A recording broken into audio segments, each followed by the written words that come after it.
Are you safe? So, safety is kind of an interesting thing because there are different areas of life in which the person can feel safe or not safe. There could be emotional safety in terms of, in some sense, I guess, a feeling of safety is always an emotion, right?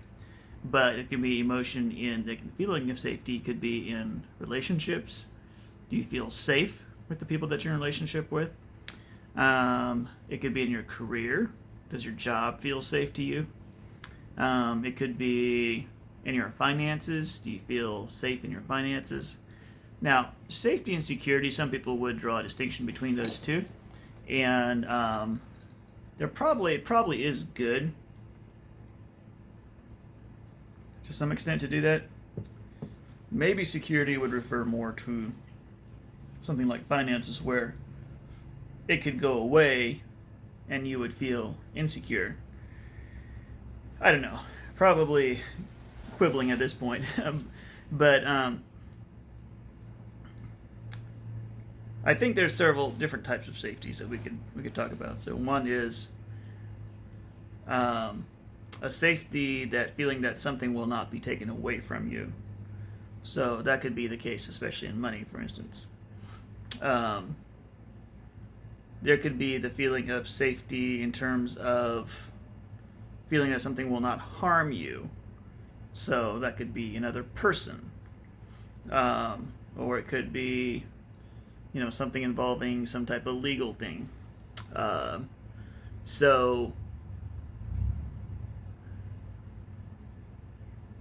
I think that probably some people are. Well, I'm sure that people have different motivations around safety. So some people I'm sure are more geared towards wanting extreme safety. Others are more geared towards enjoying a little danger to kind of keep things spicy. And so, the whole element of unpredictability being something that helps to keep life more interesting for them. Some people probably have sort of an unhealthy attraction to unsafe relationships. Where the other person definitely could and very well might harm them, emotionally, physically, whatever the case may be, even spiritually abusive. And so, it's just kind of interesting to think about how much safety do you require in your life to be happy? Is there too much safety that can make you unhappy? And what do you do about the areas of life where there's maybe no ultimate way to be completely secure, right? Like there are certain things like, whether it's health or even financial setbacks, but that you can, in theory, kind of get to a point where you're, it's very unlikely that you'll have any real problems there, right? But maybe some things like health, or maybe how other people respond to you in relationships that are never, they're under your influence, but they're never fully under your control. And so, how much safety, what are you going to do when you do your best to make those things as safe as possible, but you still cannot fully control them? There's still an element of danger that could arise. And how much safety do you need for your psychological well-being? These are interesting questions, and I think that it's interesting that our sense of safety is not necessarily too closely anchored to reality. You have people, I think, who are in very dangerous situations, probably, who don't feel worried or fearful, who don't feel unsafe, and whether that's because they're just oblivious, or whether it's more of a coping mechanism, to where they're like, I can't just live feeling unsafe all the time. So instead, I choose not to worry about these things that really could potentially harm me. And then on the other hand of the spectrum, you have people who are in, and this may especially apply to developed countries, where there can be intense anxiety without any direct threat, if you will. That there are, from whatever reason, whether it's a spiritual or past traumas or whatever the case may be, that people who, by all appearances, live lives that are very secure, very safe, can still feel extremely unsafe. One interesting, kind of little tidbit on this idea of our feeling of safety not being too directly correlated to our actual safety. For instance, take someone who has no problem, who feels completely comfortable driving a car, but feels a lot of fear when they step in an airplane. That's not highly rational. It's not completely irrational, but it just shows you that there's not a direct one-to-one correlation on how safe the situation actually is versus how safe it feels. Another instance would be something like if you look at like crime, for instance.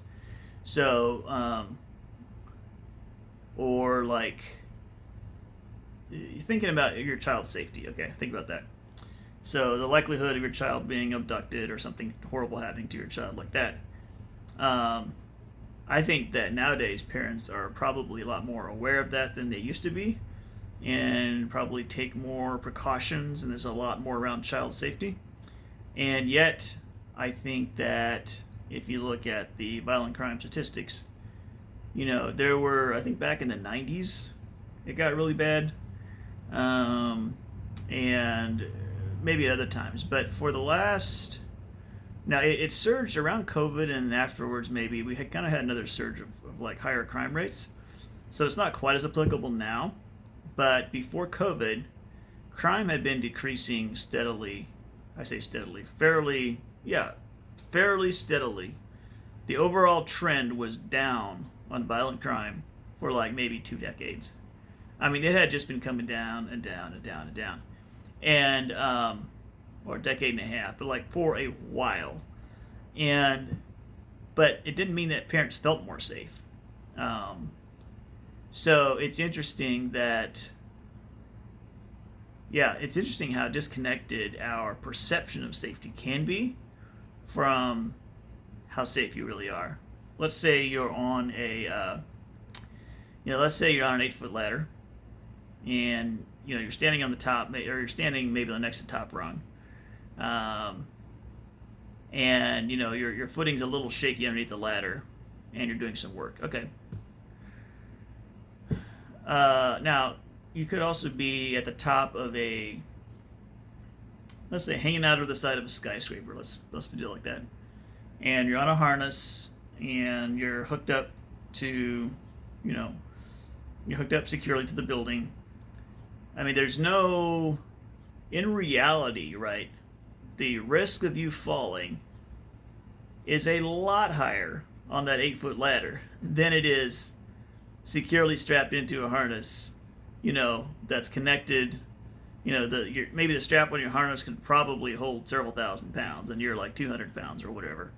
It's probably connected to something that's like bolted to the building that has, the ability to withstand like, 10,000 or 20,000 pounds or something. Like, you're simply, even though you're dangling out over the street or whatever, from 400 feet up in the air, like, you're going nowhere, but it feels scary, right? Much scarier than being near the top of that 8-foot ladder. So, it's just interesting how our perceptions and our reality of safety are not necessarily very well aligned. And so I suppose personally, that is one good reason to pray and ask God to protect us, because I don't want to fully depend on me just having the correct level of alertness to avoid every situation. Even if I did, I couldn't, right? I couldn't just by my own alertness somehow avoid every situation that's bad out there. So anyway, so part of my personal sense of safety comes from asking God to keep me and my family safe.